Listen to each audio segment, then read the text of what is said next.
Today we're going to do a video on Chile. Let's talk about the latest Chile earthquakes today and the latest Chile explosive eruption. Not only will we talk about the recent earthquakes, but we'll also speak about what occurred last week in the Nevados de Chillan Volcano. We'll discuss information that the pole shift community may want to know about this area. This video is dedicated to Fleur and the family. Let's do this.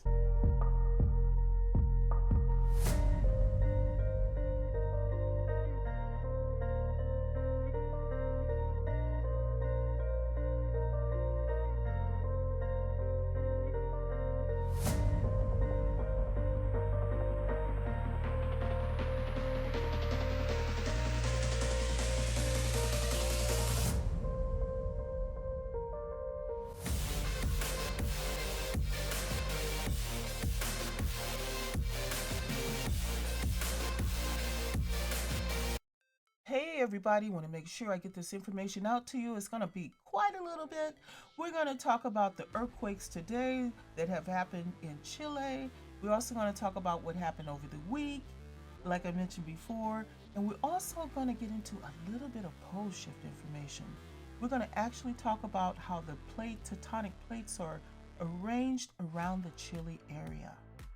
That way people can get an idea on some of the things that could happen during a pole shift. Now, just want to let you know, for the last 24 hours, there were 19 earthquakes. There were 2 5s. There was also 2 that were between a 4 magnitude and a 5 magnitude. 8 quakes between a 3 and a 4 magnitude. And also, we had 7 earthquakes that were between the 2 magnitude and the 3 magnitude. Now, here are the latest, the strongest ones that they've had. The latest was the 5.0. The strongest was the 5.2. Give you an idea on what occurred in the last week. It was 162 earthquakes. You can see the different magnitudes here. And then you had 30 days, you had 655, and you see what the 90 days is, 2,063. And in the last year, it was 12,566 earthquakes. Now, the latest one was the 5.0. There were 2 reports that people felt that one. You also have some 3s listed here and 4s, just to give you an idea. They are all listed right here.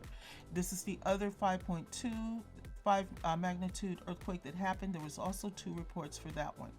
Now, a lot of these are located near the volcanoes and near the shore. Let's go ahead and take a look at the map and look at that. Now, when we look at the map, we can see that there are a lot of earthquakes that are located right by the volcanoes. Now, some of these look like Bolivia, even though I can click this one over here and it'll say Chile. You know what I mean? So this is all in the same general area here. And if you keep, we can scroll through and look at a few of these. This happened about 11 hours ago at 3.1. And then right here you had one in Argentina that's right there on the border there, 3.8. Well, it says 36 kilometers from Argentina, which means it could still be in Chile. Now, this is the one that happened about an hour ago. It's not actually offshore. It is actually right there on the land near the shore.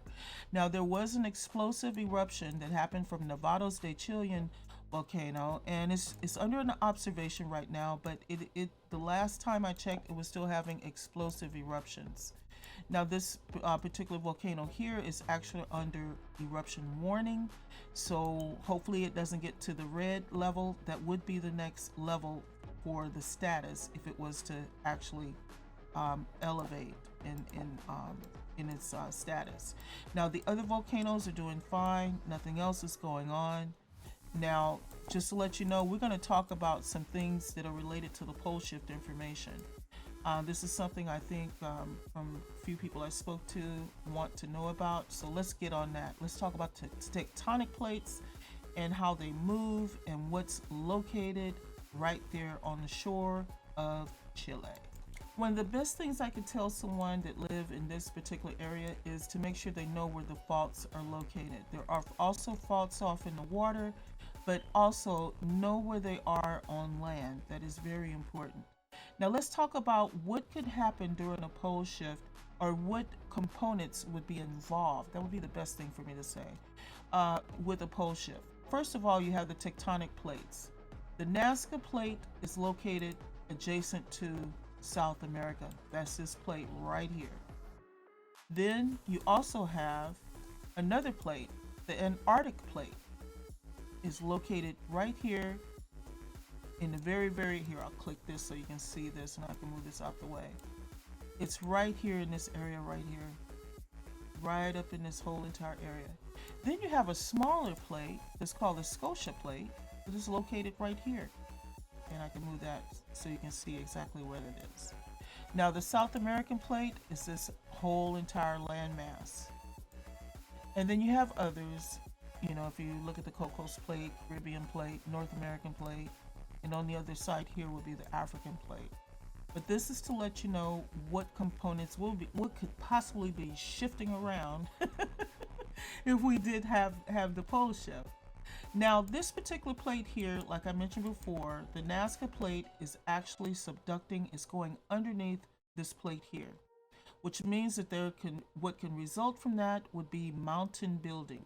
And I'm going to show you some information on that. I'll make sure links are in the description so that way for those that like to study things, we'll have all that information available to them. Let's go ahead and take a look at that. Okay, mountain building is called orogeny. That is something that, hey, even I learned. This is dealing with plates that are convergent. That means that they are clashing together or subducting. This right here explains this very well. And the illustration, well, the picture is kind of small. Let's just look at this right here. It gives you a really good idea how this functions. This right here would be the Nazca Plate. This right here would be the South American Plate. What's happening, like we mentioned before, is actually going underneath that plate. And this right here gives you a good indicator as far as what is actually going on in the Cascades up in Washington and Oregon area. It's the same exact scenario. So orogeny is what they refer to when they say mountain building or how mountains are formed on continents. So we're going to go and look at one more thing and then we're going to wrap this up. Another bit of information I'm going to make sure you have is about the Chile Ridge that's offshore, because you have a lot of things going on offshore. Now they even mention the different plates like we did, you know, we went through all the different plates. They have all that information right here. And if you look at this picture here, you'll see that there's actual fracture zones. Anytime you see FZ, that means it's a fracture zone. So there's a Chile fracture zone that's out here. That's pretty much like a fault in a sense, but it's actually underwater. And it talks about, you know, the same thing that we talked about.